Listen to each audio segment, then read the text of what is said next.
नमस्कार दोस्तों, current affair with Waseem Khan में आपका एक बार फिर स्वागत।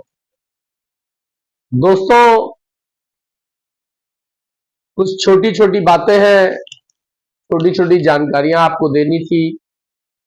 तमाम आप प्रमाणित कह सकते हैं, भ्रमित कह सकते हैं, तमाम बातें सोशल मीडिया में तैर रही हैं। उन्हीं सब बातों क्लियरिफिकेशन लेकर के आपके बीच में एक बार फिर हाजिर हुआ हूं। आपको मैंने बताया था कि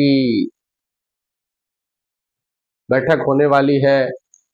इन सब चीजों को लेकर के फिर आपके बीच हाजिर हूं और आपसे वही पुराना निवेदन कि अगर आपने हमारे इस channel current affair with Waseem Khan को सब्सक्राइब नहीं किया है तो प्लीज सब्सक्राइब करिएगा। वीडियो में दी गई जानकारी अगर आपको अच्छी लगे तो उसको लाइक और शेयर जरूर करिएगा। आज सितंबर की 27 तारीख है। 5 तारीख को मैं संभवतः यहां से निकलूंगा। 6 तारीख की बैठक दिल्ली में है, मैंने आपको पहले बताया था। तो इसलिए बेल आइकॉन दबाए रहिएगा, तो बैठकों की इंफॉर्मेशन आप तक शेयर करता रहूंगा। तो आइए दोस्तों, वीडियो को शुरू करें। दोस्तों, एक बहुत गंभीर विषय पे चर्चा ये चल रही है कि क्या भुगतान सहारा ऑफिस से संभव है। हम लोग पिछले जब से सहारा पर बोल रहे हैं, ये चैनल की लाइफ ही हमारे भी 1 साल पूरी हुई है। माने जब से सहारा के इशू पर है तब से हम लोगों की डिमांड, आम पब्लिक की डिमांड, आम जमाकर्ताओं की डिमांड यह है कि सहारा ऑफिस से ही भुगतान किया जाए। और इसलिए अब हम लोग चाहते हैं और सहारा भी चाहता है कि वो ऑफिस खुले और भुगतान हो। लेकिन एक बड़ा तबका है जो ये इसमें असमंजस महसूस कर रहा है कि क्या ये संभव है। दोस्तों, संभव तो हर चीज है, असंभव जैसी कोई चीज दुनिया में नहीं है। जिस हिसाब से सहारा के पीड़ितों को के दर्द को समझते हुए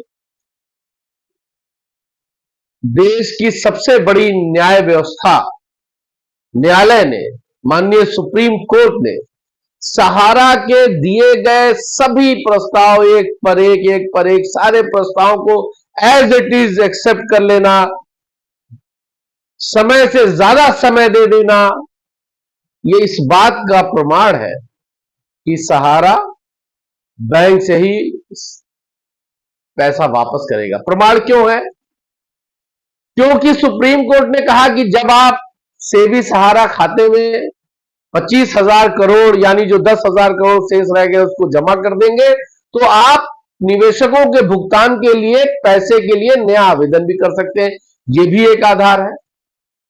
लेकिन मैं आपको ये बताना चाहता हूं दोस्तों कि सहारा का प्रबंधन इस टाइम इस चीज में लगा है कि वो किसी तरह से 10,000 करोड़ जब जमा कर लेगा, 1,000 करोड़ वो जमा कर चुका है, 10,000 करोड़ जब वो जमा कर लेगा तब उसके बाद उनका एक निवेदन देश के बड़े बड़े वकीलों के नेतृत्व में यह निवेदन पड़ेगा कि सरकार और न्यायालय की निगरानी में, आप देख रेख नहीं कर सकते, निगरानी की सरकार और न्यायालय की पूरी नजर उस पर रहे या जैसा न्यायालय चाहे। सहारा का यह प्रस्ताव न्यायालय को जाने वाला है कि सरकार और न्यायालय की देखरेख में सहारा ऑफिस से निवेशकों के भुगतान के क्या इंतजाम किया जाए, जो कि निवेशकों की इच्छा भी यही है। 2-1% हतोत्साहित लोगों की या सहारा से निकाले गए लोगों की भावनाओं की मैं बात नहीं करता, लेकिन मैक्सिमम लोग ये चाहते हैं कि भुगतान सहारा ऑफिस से हो जाए। तो इसलिए आपको बताना चाहता हूं कि पॉजिटिव सब इसलिए चल रहा है कि सहारा के सारे प्रस्ताव को माननीय सुप्रीम कोर्ट ने माना, और इसीलिए माना कि उसने देखा कि किस तरह से जमाकर्ता पीड़ित है, लोग आत्महत्याएं कर रहे हैं, और कोर्ट ने उन सबको मद्देनजर रखते हुए जो फैसले दिए उससे ये उम्मीद जगी है कि 10,000 करोड़ जमा होने के बाद ये चीजें लाइन पर आएंगी और 10,000 करोड़ शीघ्र ही 6 तारीख की बैठक के बाद संभवतः वहां आप लोग को या हम लोग को बताया जाए कि कब तक हो सकता है, लेकिन शीघ्र ही वो 10,000 करोड़ जमा हो जाएगा और उसके बाद ऑफिस खुलने का रास्ता। देखिए, ऑफिस खुलने की बात है, मैंने पहले भी कहा था कि आरएम ऑफिस खुले हुए हैं। कुछ स्टेट ऐसे हैं जहां पर कारोबार चल भी रहा है और कुछ जगहों पर लोगों के की सैलरी भुगतान आ भी रहा है। खेल खराब हुआ है 2018 के बाद से, 2017-18 के बाद से खेल खराब हुआ है और पूरी तरह से बंद हुआ है तो वो कोरोना के बाद से। खैर, जो बात बीत गई उस पर कोई चर्चा करने की जरूरत नहीं है।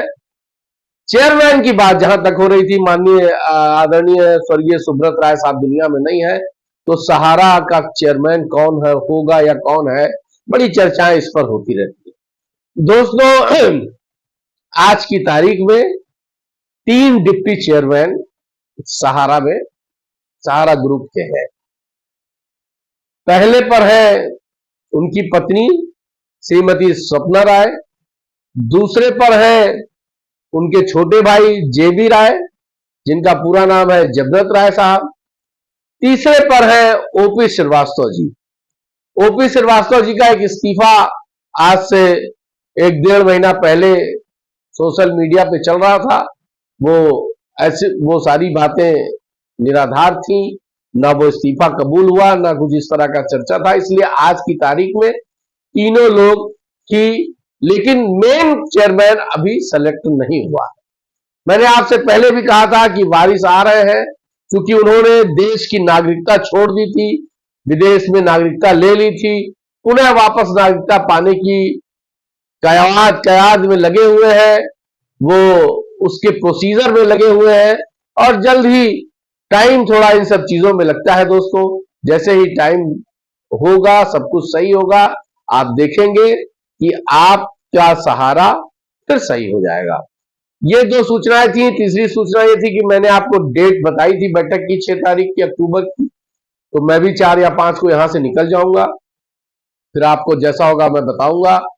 लेकिन आप मुतमईन रहिए और सहारा ये भी तैयारी कर रही है कि किस तरह से सुप्रीम कोर्ट ने जो आदेश दिया था कि आप अपना पैसा वापस ले लीजिए, क्योंकि लिक्विड मनी जो है वो सेबी के पास लगभग ये 10,000 जब चला जाएगा तो वो 40,000 करोड़ विथ इंटरेस्ट हो जाएगा।